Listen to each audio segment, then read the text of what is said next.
How to use Facebook Marketplace to sell products. Hi guys, in today's episode, I'll be showing you the ways to use your Facebook Marketplace to sell products online.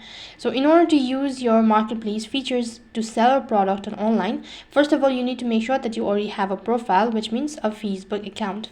Now to begin with, check your internet connection and open up or log in into your Facebook account. Once logged in, it's going to take you to the home page, and right on this page, go ahead and tap the Marketplace icon located from the top right hand side corner. So once you do that, go ahead and tap the sell button since you want to use the marketplace in order to list your item. So go ahead and select the listing, such as whether you want to sell an item, vehicle, home for sale, rent, or whatever.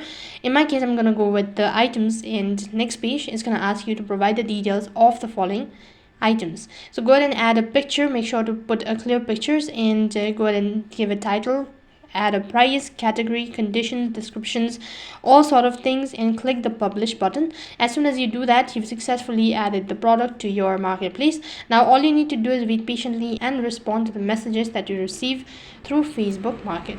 So that's how you can use your Facebook Marketplace to sell product. That is all for this video. I hope the video was helpful. Make sure to like, share, and subscribe to our channel. Thank you for watching. See you in the next video.